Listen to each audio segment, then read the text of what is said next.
This is the first BMW I've ever owned. It's probably gonna be the last BMW I ever own. This car damn near kicked my ass, man. Let's do it. Can I get up? Everywhere. Up, down, left, right. Shorty's moving again. Shorty's loose with the pen. Shorty do with the wind. Greetings, viewers. Welcome to the Roaches to Wrenches YouTube channel, where it's all about progress. We talk about life, business, and especially the wrenches, man. If y'all not about that wrench life, y'all need to get about that wrench life, man. Subscribe to the Roaches to Wrenches YouTube channel for more about that. If y'all like this video, hit the like button in the end. Subscribe, all that good stuff. Anyway, right here is my 2008 BMW E90 I bought at auction at the Copart Auto Auction. I know we haven't done one of these in a while, but y'all need to realize, man, I am not a Copart rebuild guy. I gotta do this for y'all, man. This is all due to popular demand. I've been getting a few guys hitting me up, man, saying, yo, man, I want you to go back and doing Copart rebuild stuff and you know, rebuilding cars and stuff like that. But I hope y'all understand this is not what I do, you know what I'm saying? We got a lot of guys on the YouTube already rebuilding Copart cars and doing all that kind of stuff. Rebuilding cars is something we do once in a while.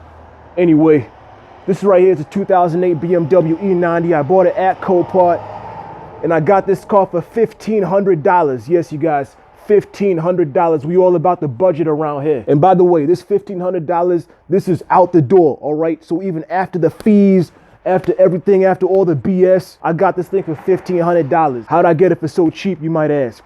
Guess what the damage was? Obviously, the damage is right there from the collision. We got a secondary damage though.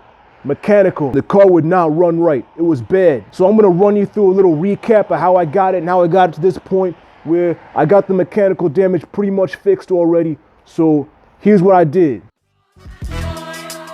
Ever since the day I picked up a mic, my main priority been this music. People thought I'd never make it, cause too many niggas do it. Guess who's the apprentice? Leaving them stuck on stupid. My answer to them is I'm the one who know how to use it. Alright guys, we got the car back there, towing it. This truck tows amazing, man. I mean, you can't even feel like you're towing it. You just turn the overdrive off and it tows like it's nothing, man.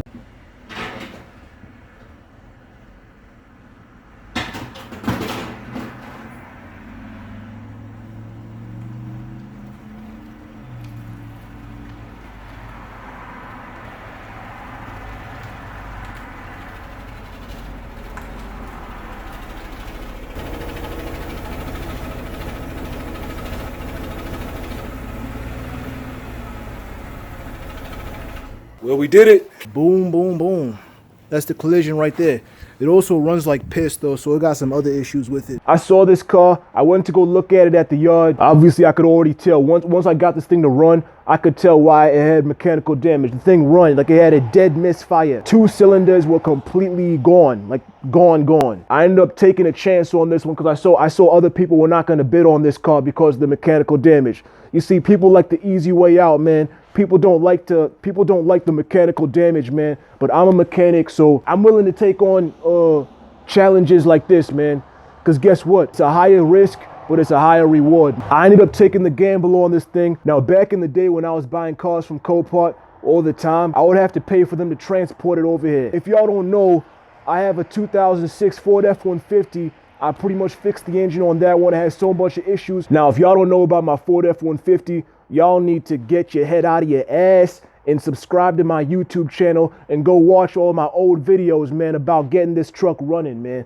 Anyway, the link's gonna be up here in the top right corner. I used my truck, rented a tow dolly, got this thing. In the end of the day, it only cost me $40 to rent a tow dolly as opposed to paying a couple $100 to have this thing shipped over. Of course, my truck didn't skip a beat, no problems whatsoever. I was so happy with that. Very grateful. First thing I tried doing, swapping the coils around. Same thing. I later took out the spark plugs. The spark plugs were so full of crud. There was so much coal on the spark plugs, so much carbon buildup. It was bad. So I knew this thing needed new spark plugs for sure. And I know the coils are common to go out on these E90s, so I ordered new coils also. Lastly, the valve cover gasket was leaking profusely. It was awful. Okay? So I had to get that taken care of.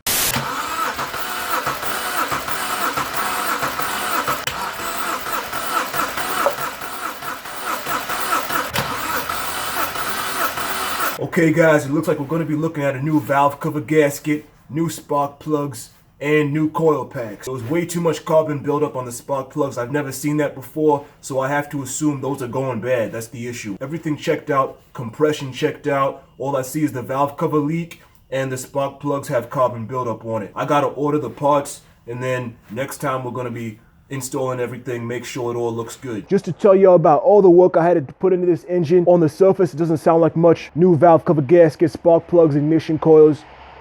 Sounds like a piece of cake, right? For any other car. This is the first BMW I've ever owned. It's probably gonna be the last BMW I ever own. Nah, but on a more serious note, you know, I'm happy I came out on top in the end of this one, but this car damn near kicked my ass, man. I can't even sugarcoat it. To get the valve cover off, there was a whole bunch of bolts around the valve cover. They were pretty hard to get to. You gotta remove the wire and harness. You gotta remove a couple things just to be able to get to it. In the end of the day, I got a little frustrated. Yeah, screw it. I'm breaking it. I'm just kidding, you guys. The valve cover was actually already broken. The valve cover was actually already broken in some other places. The smash in it was just a joke. Got the new valve cover on, new valve cover gasket with that, new spark plugs, new ignition coils. Okay, guys, we got the valve cover off. Here's the valve cover right here. You can see back here where the oil was leaking into the cylinder.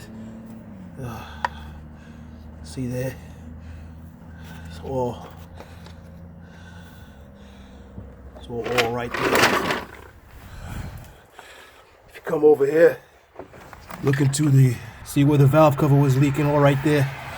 All that sludge buildup. If you look down there, that is the exhaust manifold.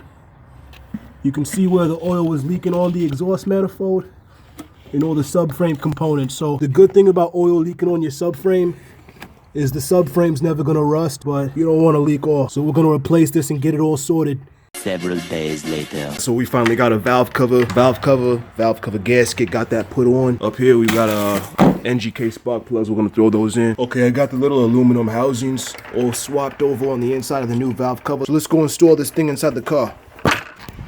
Boom, everything is installed, you guys. So now we can see if this car is gonna run like it's supposed to, so we can finally continue on the journey of rebuilding this car. So I have the car behind me right now.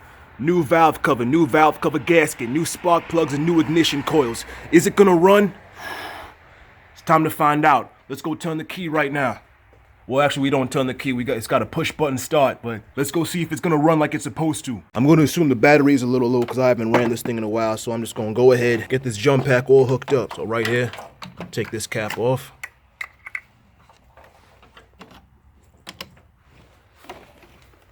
Let me put this negative cable on the alternator.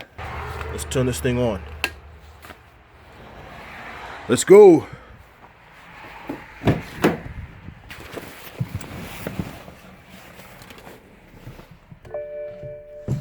Foot on the brake.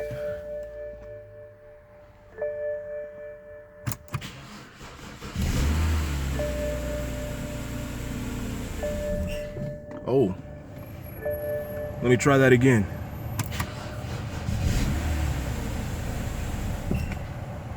I need to keep it some gas, maybe.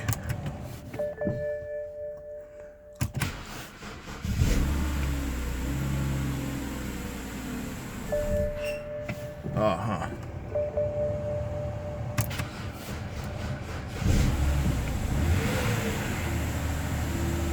Okay, I'm just keeping it alive with my foot.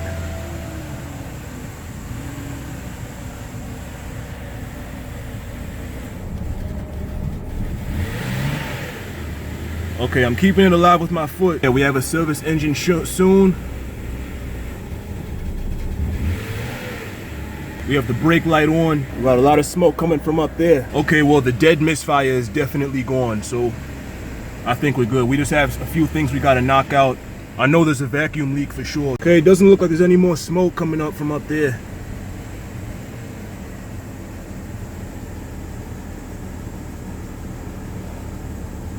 Okay, it appears as though it's idling by itself now, so actually it's bouncing up and down.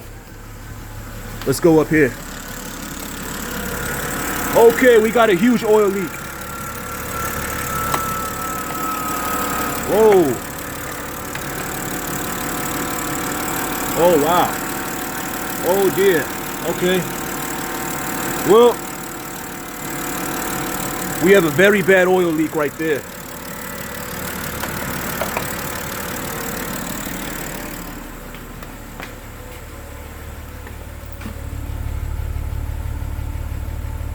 It's idling pretty well though. I'm gonna go ahead and shut this thing off. Yeah, so it idles well once it heats up a little bit. I knew this leak was there before. I just didn't have it running long enough to see how bad it was. That's definitely gonna be a top priority before we can take this thing out on a test drive or anything, cause that's... Oh yeah, you see that? It leaked all over the serpentine belt, man. This has to be a top priority. Either way, the thing runs well. We're gonna have to figure out why it doesn't idle. This back here, this hose broke off. It's a vacuum hose that goes from the valve cover up to this hose, which, you know, leads back into the intake. So I'm gonna have to get that sorted out. That's probably the reason why. The engine is damn near sorted out. I just got a few little things here and there, vacuum hose, got to fix an oil leak over there, but we should be pretty much golden. So it looks like I'm coming out on top on this one. So if y'all want to see me rebuild the rest of this 2008 BMW E90 wrecked from auction, make sure you subscribe to the Roaches to Wrenches YouTube channel. Also, make sure you follow me on Instagram, Snapchat, and Twitter, all at Stack612. That's STACK_612. And as always, y'all stay strong, stay healthy, and stay inspired. I'm out. Peace.